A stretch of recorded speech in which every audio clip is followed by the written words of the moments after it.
Oh, the weather outside is frightful. Did did did it, but inside so delightful. Dun, dun, dun, dun. It's Christmas in July. Did it. Let's review. Let's review. Dun, dun.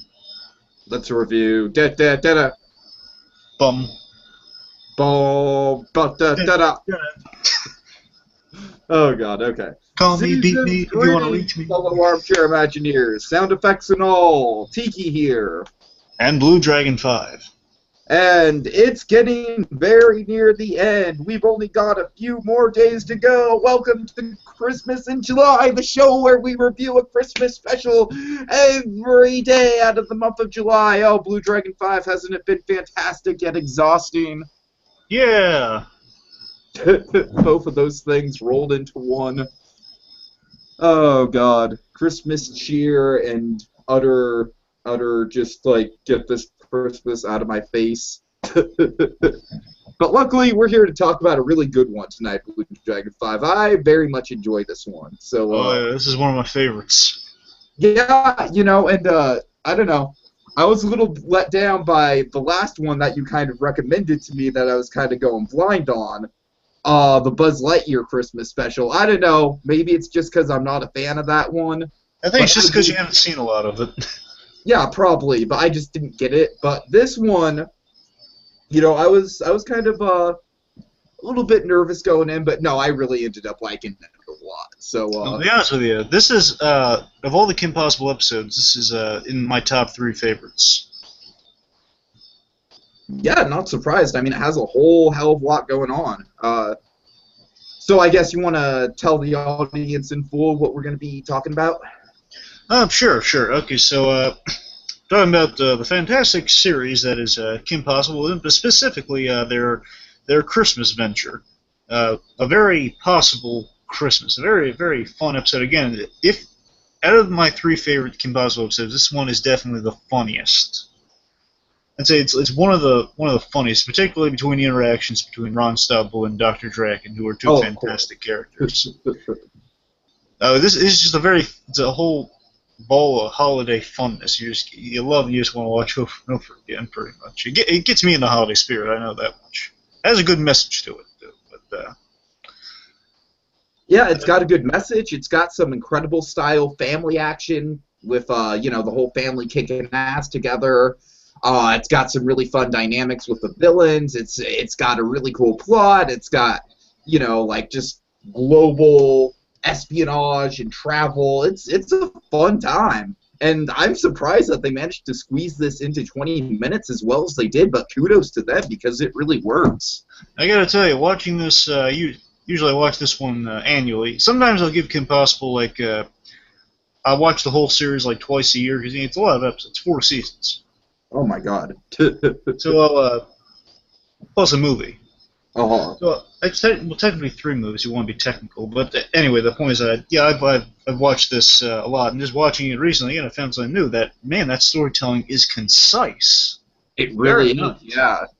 And it's fun. Just overall, real briefly with the show, Kim Possible. I love this show so much. It has so many fun characters, fun moments. You're right, Tiki. It does have an espionage element, but so much fun. It plays in a lot of my loves of gadgetry. You got some great humor. It's very humorous and self-referential in some of these elements, particularly characters like Shigo pointing out the ridiculousness of a lot of this stuff. It's kind of like Kim Possible, I would argue, is pretty much a superhero show because there's so many elements of a superhero show in it. I wouldn't disagree with you there. You basically got a girl and her sidekick. They're taking on all these bigger than life villains and still dealing with the mundane things. And you know how much I love my mundanity. Oh yes. Dealing with kind of the mundane worries of real life. And it's so surprising looking at this in retrospect with how good this show was, despite being a Disney, like one of those early Disney shows that I assume was kind of intended just to be marketed towards. Initially, I presume it's intended girls will dig this show. Yeah, that was I very much remember the marketing campaign for this show, and it was pretty much like Essentially stigmatic for any sort of male to like this show. Unfortunately, because it's got a lot of kick-ass stuff in I it. know, that's the thing. When I tell people this, I kind of have a moment of hesitation, like, oh, do I want to mention... Do I want to mention this? But that recent years just talking about is rewatching that show. Something my argument is that anyone who says, and this is kind of the same thing for anyone who likes Powerpuff Girls and kind of worries about telling people they like Powerpuff Girls, it's the same thing. Anyone who Powerpuff Girls is in a league of its own. I mean, that stuff is just straight up hardcore. Exactly, but I'm just saying for any shows such as Powerpuff Girls, even I would stretch to a third one like Totally Spies or My Teenage Robot. Shows that Or kind of you stretch it further to another Christmas special we reviewed, As Told by Ginger. Very good point, Tiki. Any of those shows, anyone's like afraid of just kind of mentioning it. You gotta remember, my argument would be, we got shows like Buffy and Angel. I mean, that's anyone who likes those shows. It's kind of the same dynamic. It's some awesome stuff. It's really great characters. Oh my god.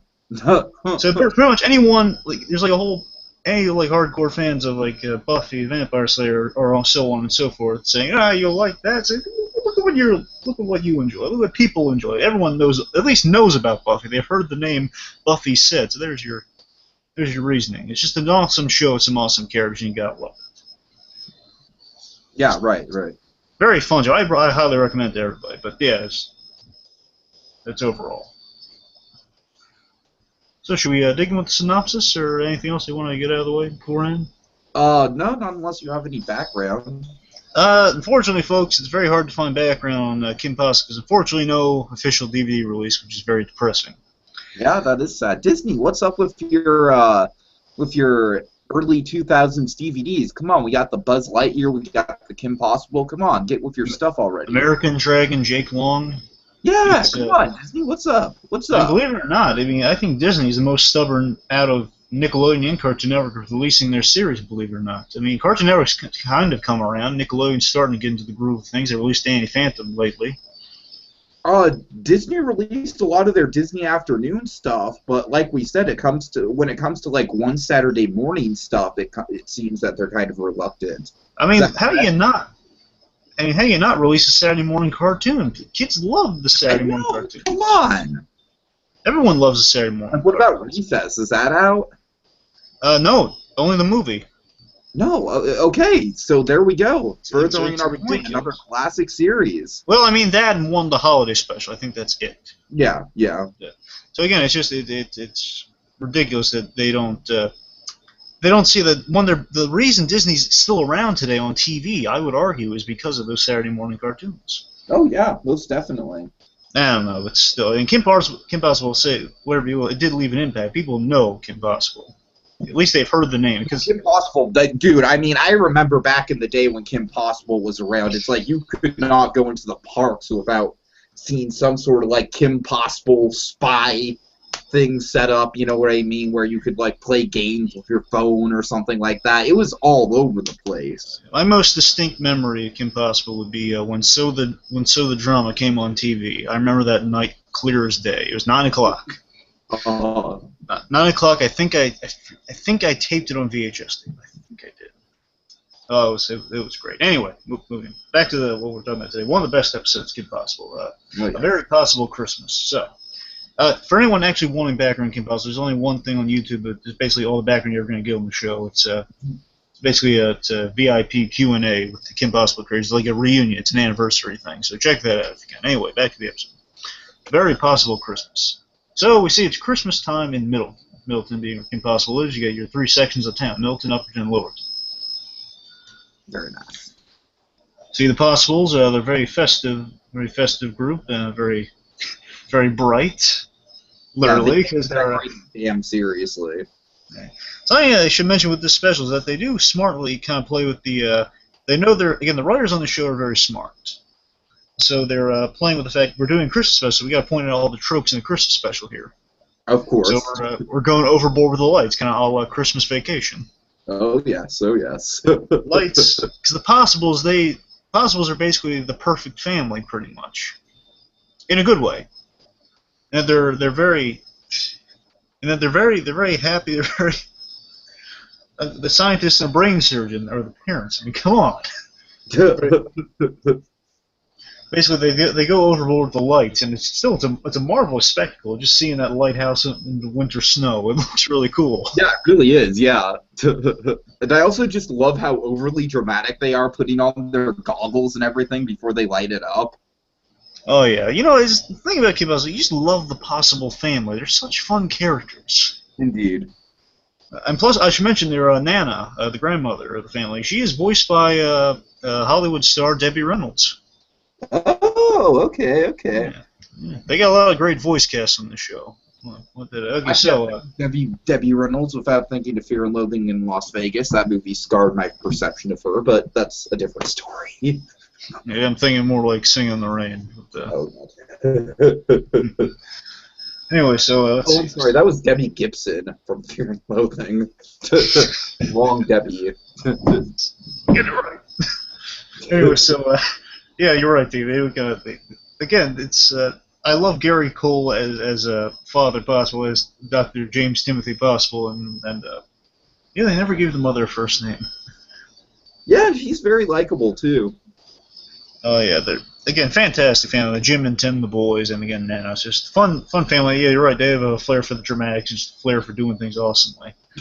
So they're putting on the goggles. They know this is going to be bright, and boys are bright. But then one of the funniest landmarks of the show, Ron Stoppel comes in and he says, "Oh Kim, I think your friend Ronald's having trouble seeing. Or you basically, poor dear, he must. I think we blinded him. He can't see. Can't see. He's bumping into the door. And I gotta mention, Ron Stoppel is voiced by the absolutely wonderful and doesn't get enough work, in my opinion, Will Friedle. Mm-hmm. Will Friedle, best known by comic fans as the voice of Terry McGinnis. Okay, nice. Batman Beyond. Recently, well, not too recently, but he voiced Deadpool once, and he did a good job doing that. Oh.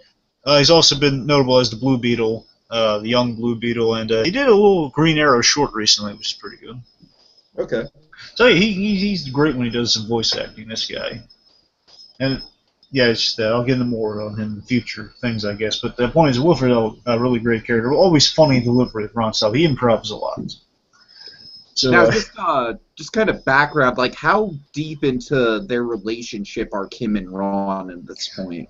Very good question, Tiki. Okay, now if I'm correct, we are in season 2. If in this, we are either in season 1 or 2. I'm pretty sure it's 2, though, mid 2. Let me see. Should be mid 2. Mm-mm. Like 14, if I'm guessing. Season 2, episode 15. Oh, yeah. Yeah, that's it, though. Anyway, Okay. so yeah, they're just friends right now. They've been friends since childhood. They're very close. I think they get together officially the movie, then season 4. Right. That's Okay. it. Basically, first season they're just really good friends. They've been friends since preschool. Sure. Anyway, let's see. So Ron gets in there. He's been blind, but now he's on the inside. Embarking on the festivities. It's tradition to have Ron over and Rufus. Rufus loves the eggnog. And unwrapping eggnog. Yes. And also, voice of Rufus is Nancy Cartwright. Oh, nice. Yeah. Good old Rufus. Everyone loves Rufus. Ever lovable naked mole rat. Rufus was definitely, like, to tell you the truth, Rufus was, like, the one thing that I kind of felt got so oversaturized. Like, it was like you just saw Rufus, like, everywhere. And that is kind of, I feel like, maybe what turned off some people, perhaps myself included, to Kim Possible initially. I'll give you that. The naked mole rat is kind of a double-edged sword with Kim Possible. I'll give you that one. But I like Rufus. He's kind of like the Olaf of Kim Possible. Like pretty much. In advertising, you're just like, oh my god, what the hell? And then, like, but in the actual show, you're just like, oh my god, oh, Rufus, you're adorable. Yeah, I think you gotta have a good balance with Rufus. There's this one episode I'm not too crazy about where Rufus turns into a giant monster.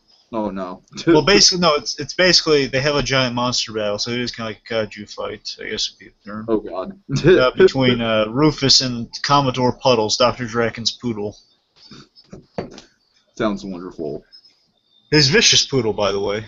Mm-hmm. Anyway, let me see. Anyway, so yeah, so Ron, he's excited. Basically, again, they're participating in the holiday festivities, and Ron, the best festivity he does is going over to Kim Possible's house and watching Snowman Hank. It was basically the equivalent of Frosty the Snowman. And basically, it's a snowman on a ranch, just singing songs about It makes no fucking sense at all. It's like a cowboy western snowman. But it's so funny. But snowmen can't live in country western conditions. But it's all wintry though. And it's a hilarious mixture you would never think of, like a western snowman. Who knew? And basically, he's singing show tunes about being together around the holidays. Putting away your petty problems and embrace your fellow man. It's the rudeness to this. I'll give you one thing. Snowman Hank is definitely way more classy than DJ Rubba Ducky. Yes. At least he feels. See, Snowman Hank feels more classic. Like, this is a snow that's been around since like the Howdy Doody days. You get a sense of. Yeah, I agree. Which is kind of a neat thing. Again, we're kind of factoring into our Christmas tropes here, kind of referencing Christmas specials within Christmas specials.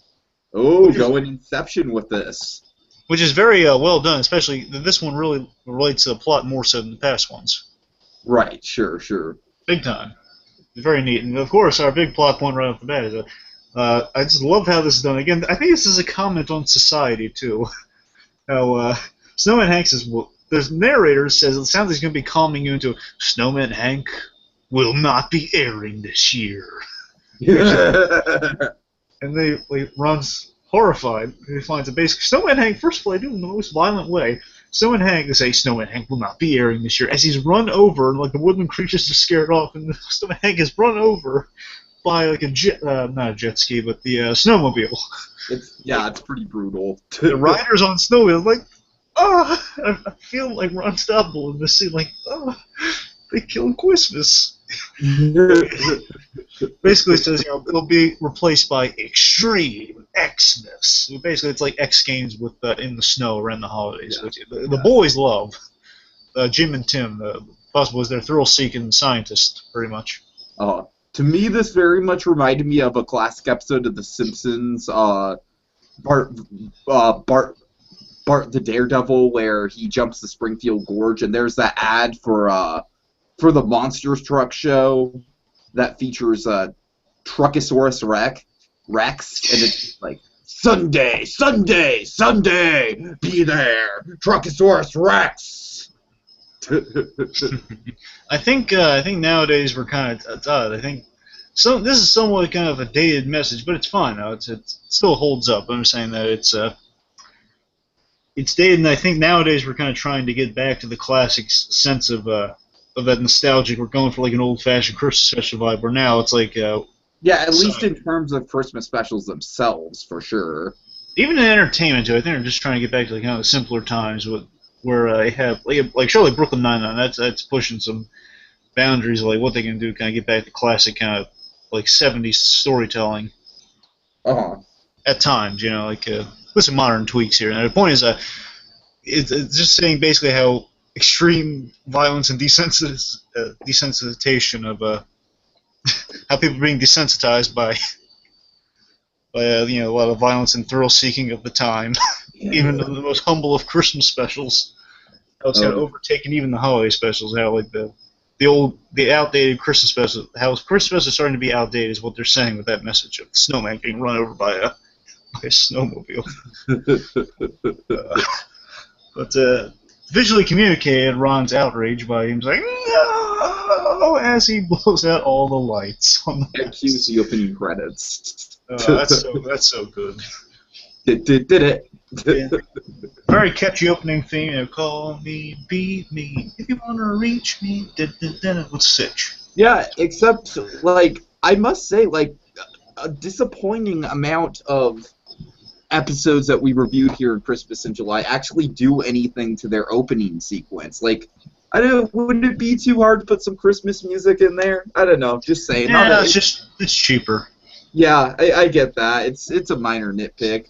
I mean, look at SpongeBob. SpongeBob totally went all out for their Christmas special with the intro. Yeah, there's actually one episode of Kim Possible where they rarely changed the thing, just once. It's really funny. Basically, the before the credit, before the opening, basically it was found that Ron's important to the episode. Then the Kim Possible opening's playing, and then it gets to a bit in the episode where, like, she comes out of the vault in that little shot where the vault's opening around her. And basically, she like lifts the thing up. She's breaking the fourth wall, Kim Possible. She lifts as if it were like a piece of cardboard in front of her, lifts it up and peeks her head out. It's like, really? It's about Ron? we're like, really? You want Ron? Oh god! It's really funny. Anyway, continuing forward further. You want to take over some of the recap, or? Oh, let's see. Where were we? Okay, we're on the gift exchange. So the point is, Ron is upset by this news. Of the sixth task oh, by the way, it's the sixth task of Snowman Hank. I have no idea what those six tasks are for the holidays. It kind of calls to mind like something like Hercules or something for me. I'm thinking like just six Snowman Pack songs. Anyway, continue on. So basically, Ron's devastated by the news. So what happens?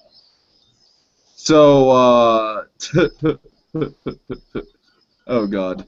So during Christmas caroling, you know, Kim shows Ron her Christmas present, which is a very, very touching little scrapbook of, you know, scrapbook. What? Cyber scrapbook. Cyber scrapbook, yes, from when they were kids. And this really touches Ron, especially because he knows that he doesn't have a present nearly as good. And so the Possible family is out caroling, and Ron's like, no, you go ahead. I just want to stay here a while. A nice little mention. Right when Kim leaves the room, what do we get but a call from Wade? Oh, before that.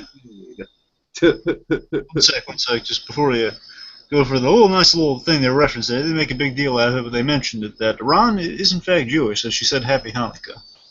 Oh, okay. Yeah, I didn't notice that. They do address that at points in the series. Like there's an episode where he asks to get his bar mitzvah certificate signed. Like he's obviously older than the bar mitzvah. It's just like the thing never got signed. That's like the episode's about like what it means to be a man and stuff. Anyway, I'm sorry. Go ahead. So Wade calls and he's dressed as Santa Claus. Yeah, he's dressed as Santa Claus. He tells Ron that Shigo stole a battery for Draken, and basically so he can take over the world. Of course. They didn't intentionally plan this on Christmas time when Kim Possible would be preoccupied. Yeah, pretty much. So points to Draken. Points to Draken for some planning. And then, so essentially Ron decides, like, no, he's not gonna drag Kim into this because she's so into her family traditions. He's going to go and save the day himself. And because he is established. Yeah, because he fears that he only got like Bueno Nacho bucks. Because, by the way, his favorite restaurant is Bueno Nacho. Yes. So he wants to give her something better than that because she gave him such a great gift, and he wants to give her the gift of having a really nice Christmas with her family, and basically a night of no worries. Mm-hmm. So he goes off to go solo on this one. Meanwhile, let's see. Meanwhile, okay, yeah. So we see Draken is receiving the battery given to him by Shigo, who's just stolen it for the Drak Force One. Shigo. And I love how he's gloating about the plan like all villains. I adore John DiMaggio as Dr. Draken. It amuses me to no end. Yeah, it's definitely one of his standout roles. Oh yeah, I should mention, for anyone who cares, a little bit of background about Dr. Draken. Just one quick thing. Dr. Draken is, in fact, his voice is inspired by a Carol Burnett character, or an actor on Carol Burnett. Harvey Korman, very funny guy. who you'll know, Tiki, I'm sure, from the Star Wars Holiday Special. Yes, yes, yes. That's who Draken is inspired by, pretty much. Stir, whip, stir, stir, whip, stir, whip, Can you stir, hear whip. any of the voice in there? But anyway, Not really. well, I mean, again, it's like an impression of Harvey Korman, but he's doing like he's doing like a lady costume thing. Anyway, so yeah, I love Dragon's just so hilarious. The way they write Dr. Draken, again, John DiMaggio and Will Friedle, they riff a lot. Just when you get them into a room together, we'll get to that momentarily. When they get into a room together, boy, they riff. But he's he first of all he's gloating about the plan. Then he basically says she'll be busy. Basically goes into a Grinch-like rant. Zoom Zoobrus! Says Dr. D. Shigo says, yeah, Dr. D, you're not using words. Not using words anymore. Hey, where's the suntan lotion? It's in the mudroom. Which, by the way, just the fact that Draken has a mudroom in his he has a mudroom in his lair. Why would he have a mudroom? Yeah.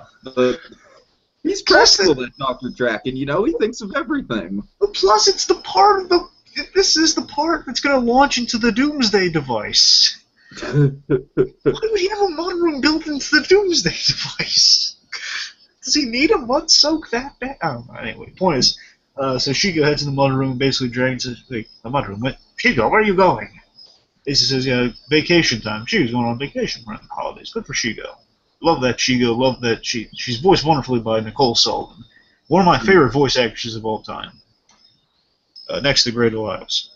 Of course. Yeah, they're both the Delisles. Oh, yeah. They're both fantastic. Shigo also Nicole Sullivan, in addition to Shigo, has voiced Mira Nova and Buzz Lightyear. So I got an affinity. Okay, nice. I can see that. Again, just it's such a reverse too, because Mira Nova's so nice, and Shigo is so snarky and bloodthirsty at times. So yeah, basically, she is going on vacation. She has this real nonchalant, I don't care attitude, like, oh yeah, there's the doohickey, whatever you need it for. Okay, I'm going on vacation. Shigo, don't you want to see a moment of triumph and glory? She says, no. But she just disappears. Does she go? Just out the door. She go?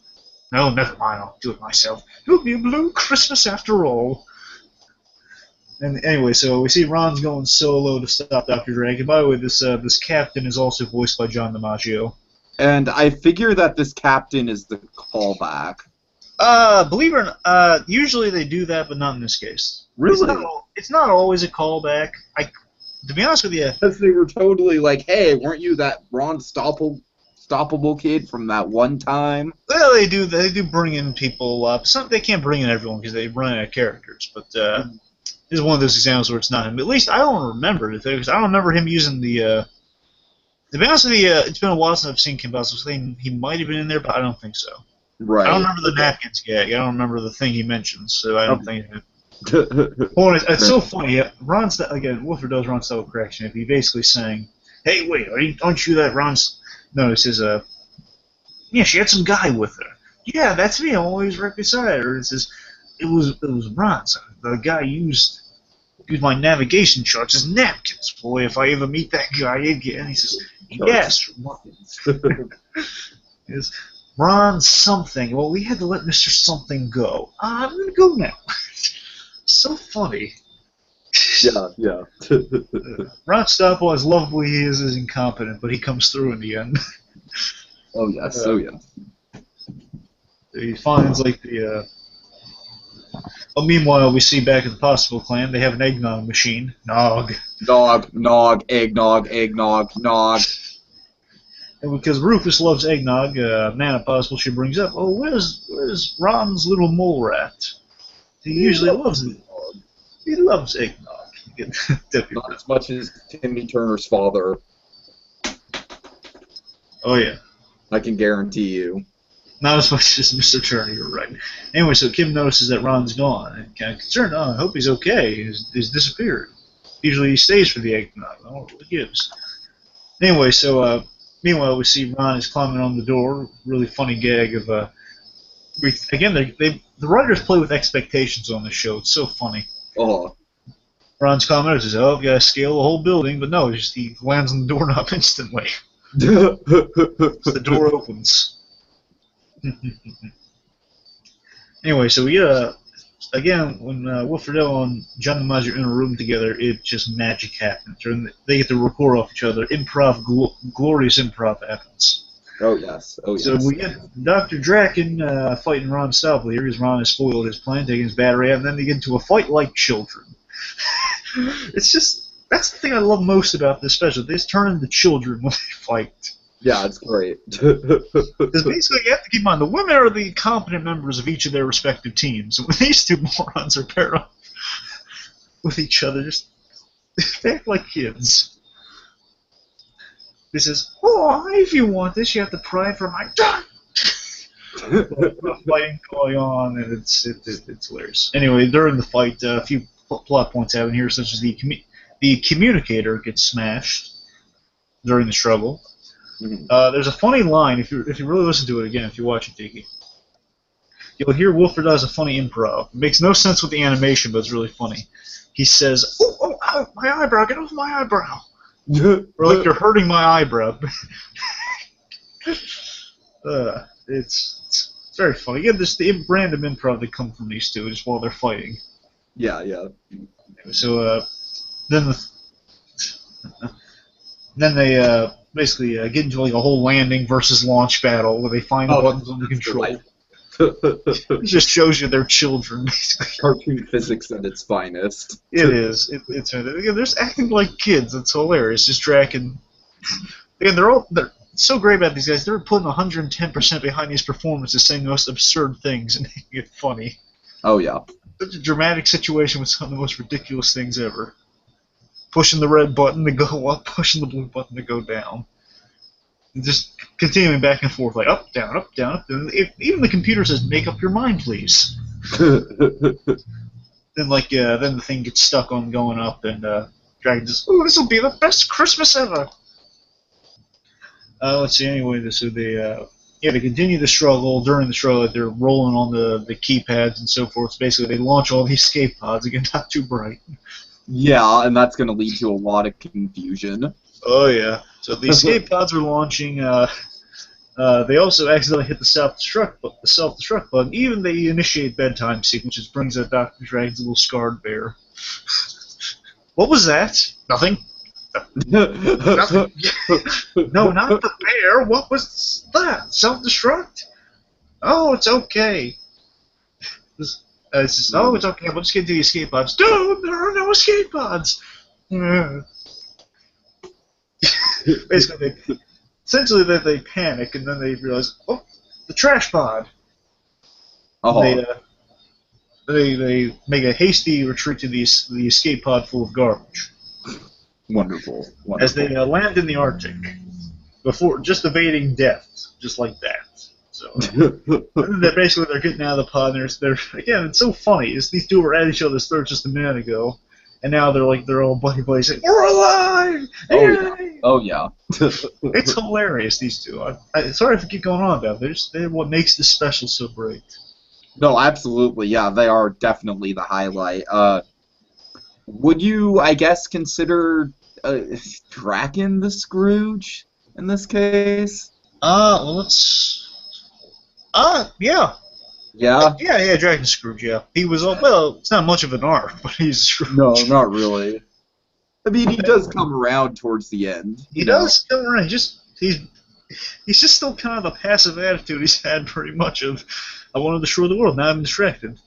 So, yeah. It's just kind of more of a distraction. But yeah, I guess you could say it's a Scrooge. He's all about destroying the world, then he gets distracted with the holidays. Alright. I guess. Anyway. So they're stranded in the Arctic. Keep going. Okay, so meanwhile, back at the Possible Clan, we have, oh wait, am I skipping something?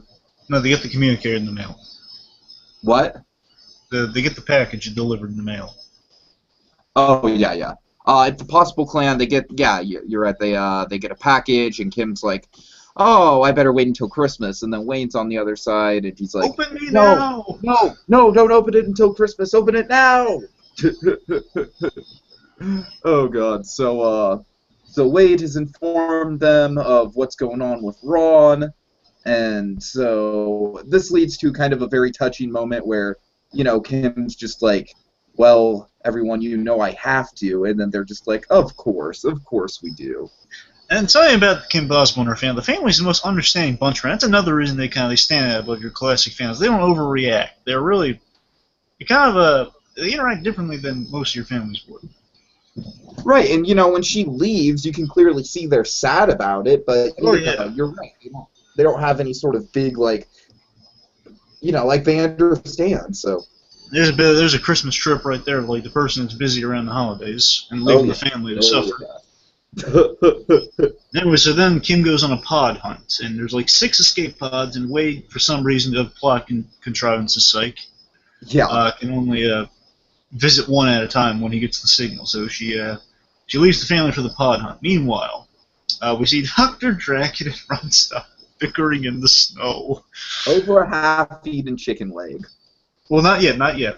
Oh, okay. I'm sorry. So this is hilarious, though. They're throwing snow at each other. Oh, so you like to throw things? And they're acting like children. It's hilarious. I love these two guys. My 2 individual favorite characters getting together. They should just have a spin-off. They should. Whenever these two are paired together, it's fine. They're just roommates. Yes. Roommates. It's like The Odd Couple. They should do that. Exactly. I guess their lady friends would be the ones they work with. Oh God. But the Pigeon sisters would be Kim and Shigo. Yes. Anyway. So let's see. So basically, they're throwing snowballs, and then this moment cracks me up. Dragon picks up a cell phone, about to throw it. Then Ron Stoppel again being I guess Ron's despite Draken being more scientific. Ron Stoppel's the pragmatist, saying, "No, wait, stop! So you have a phone? Yes, and I'm sure it's going to leave quite a wealth. No, not for throwing, for calling." He calls Shigo, and we see Shigo. She's not picking up the phone because she's on vacation, and she's enjoying the tropical lifestyle.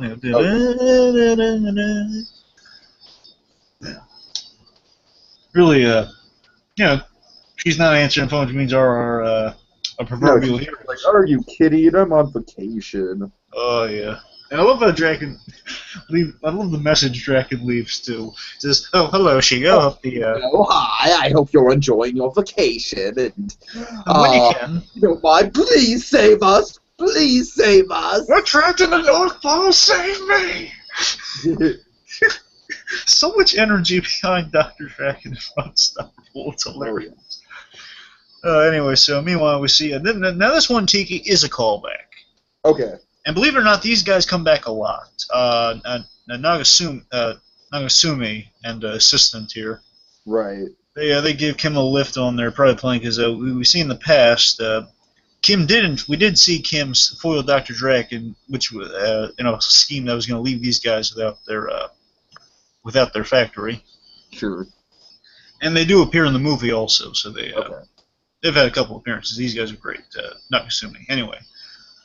And the gag with Nagasumi is that until later on, until the movie, he doesn't speak. Basically, he whispers. It makes no sense, and they point that out in the movie that he can understand English, but he can't speak it. Yet he whispers in Japanese to his assistant who translates. And in the movie, we find out he can actually speak English. He just does it because he thinks it's more fun. Oh, there's a character on Lost that was kind of like that, except his whole deal was like, I don't like to disrespect my tongue with the foul stench of English or some crap like that. Anyway, so just quickly, we go to these different locations looking for the pods, and first location is London, then the Mediterranean, then the mountain range, then Egypt, and then finally the Amazon. It really gets around like really fast. Oh yeah. Well, in this case, it wasn't that fast, and the family was also the Lonely Possible clan were noticing, and they got sick of it. So then, who wants to ride an untested hypersonic jet? Cool. Da da da da da da da. Dun, dun, dun. So basically, the Possible family goes for a road trip. Hell yeah! I love this moment here with coming up right here. So Shigo is, I guess she's given the bill for some reason or something. Or I guess she's going to pay for the drink. Oh, yeah, she's going to pay for the drink the guy brought her. Mm-hmm. And I love this. This is one of my favorites in the special. Oh, yeah. Again, I love Shigo, and I love Drac, and I love their dynamic together, and especially where it goes at the end of the series. But particularly Shigo is about to pay the guy and basically says, "Oh, no, it's all been taken care of." Like, really? By who? A man paid for a man has taken care of all your expenses for the vacation. He also left you this note. To Shigo, thank you for another super year of evil, another great year of evil, or something along those lines. Have a Merry Christmas that's on me, pretty much. Oh. And I like again, Nicole Silva melts my heart in so many ways. Basically says, "Oh, that's so nice. Maybe I should check his message and see what he said." Yeah, I like how it just cuts away. Like this whole special has a really good sense of pacing where it's got so much stuff going on and it's so easy to follow. Oh yeah, but again, I love Shigo for that reason. She's set in her ways, but something's going to get to her. At least she's an opportunist, or she sees. Yeah, again, it's just a moment where she kind of drops the snarkiness. It's a real genuine moment for Shigo. It's really nice. Oh yeah. And meanwhile, the Possibles face an anaconda. Kim Possible's facing a giant anaconda, assisted by the family. Which you want to take it from here, Tiggy? Yeah, well, it's just it's just a big giant sort of. This is the place where I feel the episode kind of turns into The Incredibles a little bit, where where in case you're what? In case you're wondering, yeah, it doesn't usually do this. I mean, the family helps out. They don't suit up or anything. It's a Christmas exception. No, it's not that I don't mind. I really enjoyed it, but so essentially, a big fight scene breaks out with the anacondas. Tim and Jim, they're all stoked about it. They want to do it again. They basically want to have a Christmas tradition where they fight an anaconda every year. Oh, yes. Technically, it's funny because the only one who actually has all the training Kim Possible does, not that Kim Possible doesn't technically have. Really, they're always ambiguous about Kim Possible's training. She's mainly just a cheerleader with incredible luck. Right. But right. I mean, they've hinted that she's had self-defense training and stuff, also because she's she spars with a guy once. But mainly her grandmother's the one with all the official training. So Nana actually is she's a trained with monks for a while. She might have some ninja skills. At the point she has been a trained monk for part of her life. Okay. Which is funny. Anyway, so they stop the snake. Kim checks the pod and she finds a monkey. Oh, I miss it when Monkey's not here. Miss it when Monkey's not here. Oh god. Anyway, so might be watching. Are you watching, Monkey? Monkey. He's not watching. Anyway, well, we have one viewer. If he is watching, I'm gonna send him an invite. Okay. Monkey, are you watching? If so, come on for a quick cameo now. Because you are in this episode. Well, something I wanted to say about the monkey anyway. While we're possibly waiting for him. Is that it's kind of funny it's a monkey because Ron Stubble's giant fear in the series is of monkeys. Oh yeah, that's right. He's actually I'm not going to get into all the complex history with him and monkeys. The point is he's afraid of monkeys, and it's kind of funny that the monkey's kind of the temporary bane of existence here, and that it's the false hope. It's pushing the button. Oh. A brief little nod to the series, I think. Anyway, so meanwhile, we have a really funny scene. Meanwhile, the twins are watching Extreme Xmas, which is going to pay off. Oh, this is a great setup, yeah. They're watching on the communicators. They want to see action stuff while the sister's doing stuff on her little computer. So meanwhile, something really funny happens. You want to take us through the chicken? Oh yeah, the chickens. Give us some chicken. Yes. Dr. Draken, Ron Stoppable finds a half-eaten thing of chicken, a half-eaten chicken leg. Oh, we should mention, when Draken was making the call, then he saw the chicken. Yes. That's my chicken! Which then results in a very intense negotiation. I love how dramatic it is. Oh yeah, Draken's Like what do you want? I'll give you world domination. I'll give you anything. I'll give you a country. I'll give you a continent. Well, maybe not Europe. Maybe not Europe. Except Europe. Anything but Europe. And then Rufus just quickly makes kind of a little gesture like a phone, and He confers with Rufus. Yes, yeah. Like, okay, phone for the chicken. You drive a hard bargain, unstoppable. And it's like a really intense, like Good, Bad, and the Ugly switch. And then, very few characters can get away with this line. I think Ron Stubble, we'll give him this for the holidays.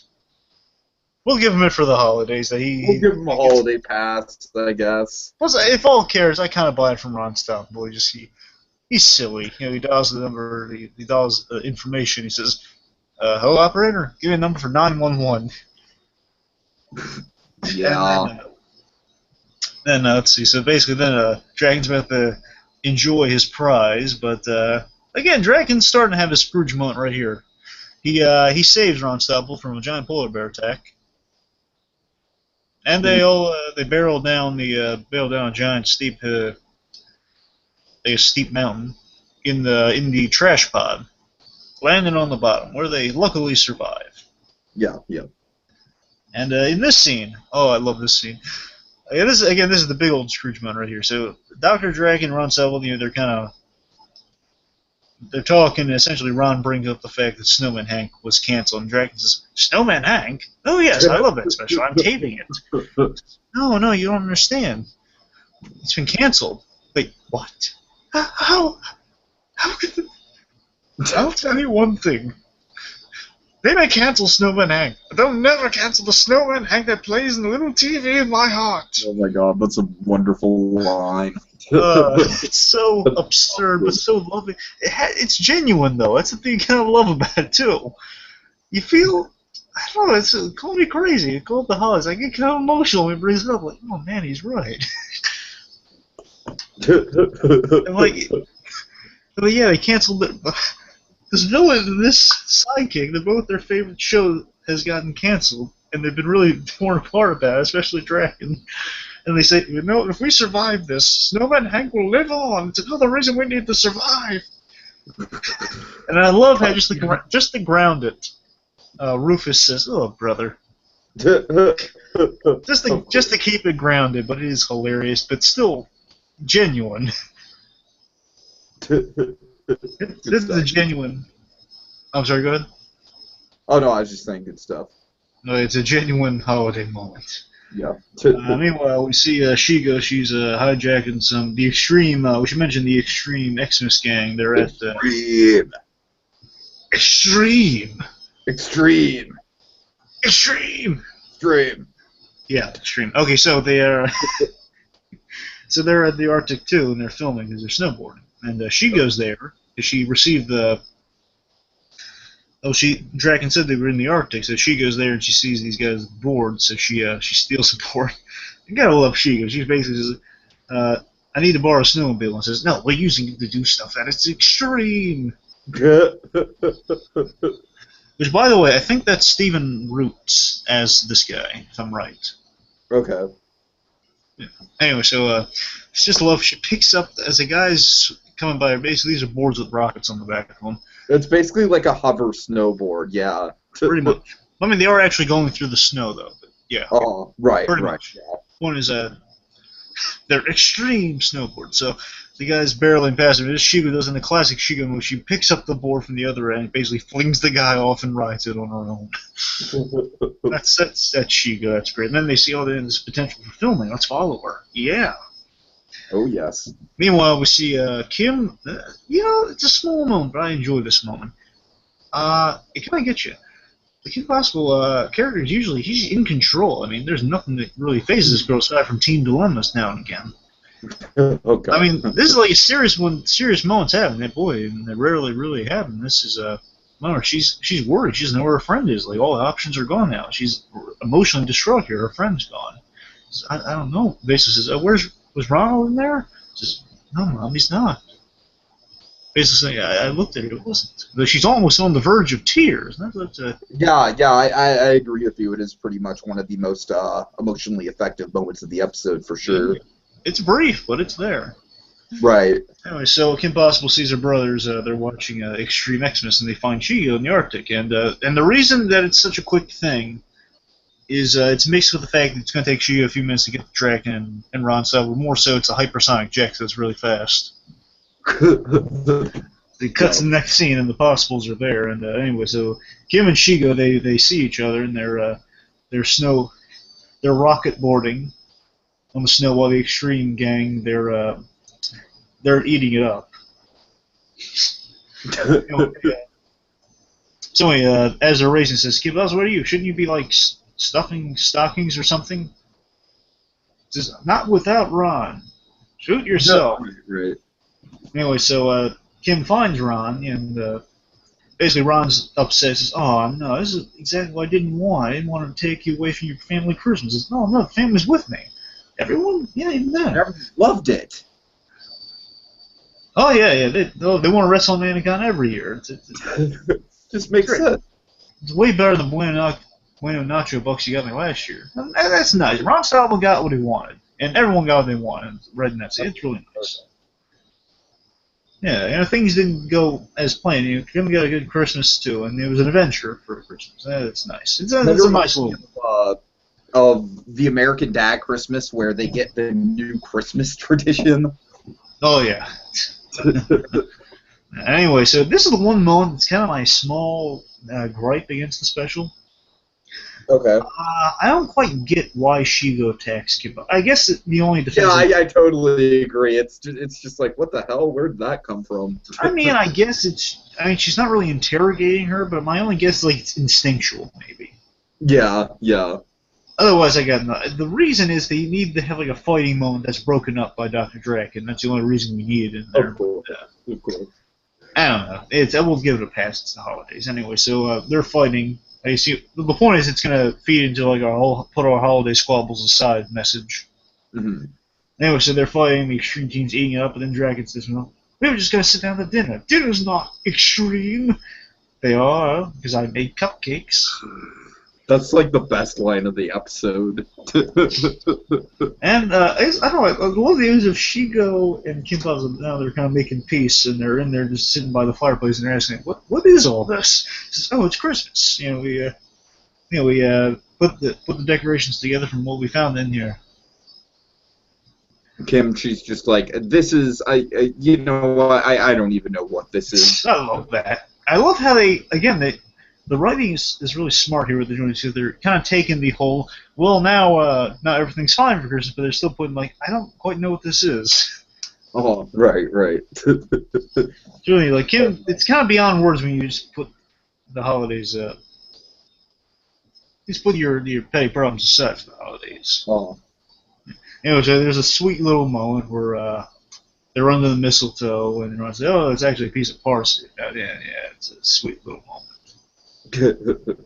Yeah, a little mistletoe kiss, and then Rufus going, "Aww." Oh. which is nice. Anyway, so the family kids. There's this one thing, too, by the way. If they made everything from the garbage, I mean, were the cupcakes made from the garbage? How did they make cupcakes? Yeah. The fireplace. How did they do with the tree? It's a holiday conceit. I mean, in the end, things just turn to a snowman cartoon, so I guess that's all completely fine. But There you go. The point is, it's a nice little setup they got in there, that little trash chute.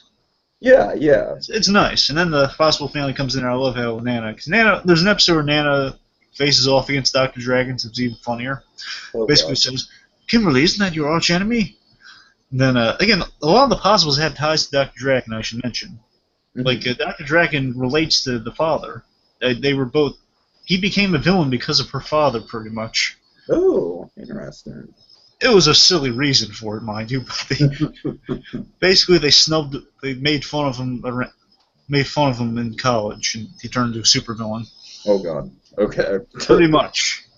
And he didn't stick up for him, and that's just kind of resulted in him turning into a bad guy. Anyway, so he basically says, "Well, it's the holidays now, Possible." Basically it's a basically the holidays, and even the villains aren't affected by how it's something along those lines. Anyway, so they basically Dragon says, and of course you realize once the truce is over, I'm going to open up a bag of freak on all of you.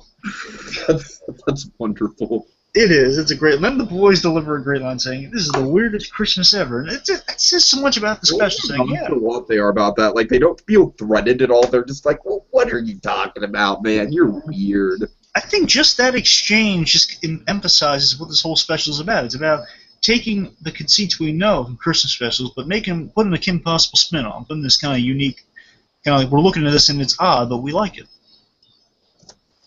Like, this is the odd stuff we deal with on a regular basis, just around Christmas time. We like it. Oh, yeah. Nice. And of course, I love just the idea of a Christmas truce, and then they break into a musical number. All your petty problems. They sing the ring ting tingling the ringling jingling Christmas song. Oh my God. Snowman Hank's song is playing, turns into a giant cartoon. It's really nice though. It's really funny. Ring tingless time of the year. That's nice. And it ends with like a season's greetings, or like a season's greetings from the Possible family. Oh yeah. Which is nice, and Ron's even in the picture. It's a really nice little Christmas card in there. So anyway, that's special. Yeah, I really enjoyed this one a lot. I mean, it just got a lot in there, you know. Like, we had a lot of globe-trotting action, a lot of espionage, family kicking ass together, which is a rare treat, I guess. Dr. Unstoppable will have just a freaking awesome bromance this episode. A lot of great comedy. You got some heartfelt moments. More or less just holiday heartfelt moments, in a way. Yeah, for sure.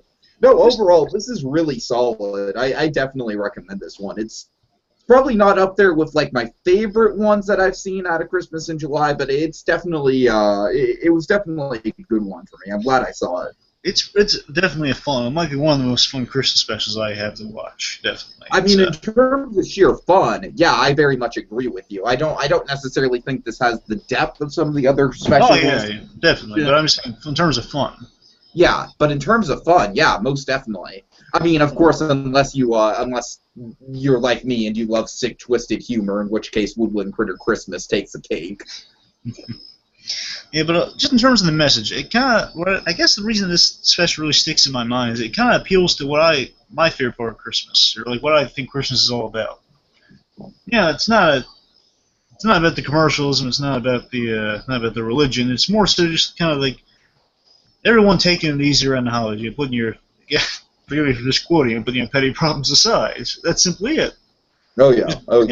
Taking it easy, being around the family, taking it easy. Just that truce, that little. You have your enemies, but you're gonna let them slide for a day. You're just gonna relax. Yeah, you've been kind of joking with that Christmas truce for a while, like up until like from the Captain America stuff on. It's kind of been on your mind. Yeah, just the. Where was I going with this? I don't know, just that. Yeah, it's just that letting bygones be bygones for a day around the holidays. It's a nice sentiment. It's a nice idea. Sure. Yeah. All right. So, anything else you want to say about this episode, or should we wrap it up? Yeah. Again, overall, it's very fun. It's a barrel of laughs. Again, I come back. It is one of my top 3 favorite Kim Possible episodes, just because of that humor, because that dynamic kind of boils Kim Possible down to the center. It's just it's fun. It has this absurdity in it of these people. It's this family set in kind of this absurd thing of like this cheerleader saves the world on a regular basis. Right. And just taking that, but adding the Christmas stamp to it, and just it's very fun. It's a truce with the. When I was going with the truce, that has like a holiday spirit to it. You're just embracing the holiday spirit. That's where I was going with it. But overall, it's just this thing does get me into the holiday spirit. It's really fun. Again, Doug Dragon, Ron Stoppel, hilarious combination. And last thing, the writers, again, they took those classic Christmas conceits and they really just made it work to their advantage. they did get a good message in there, but they coded it in this kind of thing. It did make you think about it right away, and that it's like a snowman, a giant talking, saying a snowman telling you this message at first, but then you kind of see it unfold. Right. Draken and Ron Stoutenbull have their petty problems, Yeah. but they get past it, bonding over Snowman Hank, bonding over the holidays. Oh God. Oh. And you can look at that parallel with Shigo also, and Shigo has her petty problems with Draken. She puts it aside for the holidays. Kim and Shigo put their petty problems aside again once they find that the people they care about are okay, and now we just put it aside around the holidays. It all ties together that theme, man. It's nice. All right, so yeah, like you were saying, this special definitely kind of employs and plays with some Christmas tropes and some Christmas formulas, and we here at Christmas in July, we want to kind of cherry pick and pick out some of those formulas because we feel like there's a recipe for the ultimate Christmas special, and gosh darn it, we're going to find it. How are we going to do that, Tiki? We're going to do that by putting the mistletoe underneath the microscope. Next time on Christmas in July. La la la la la la. Did it.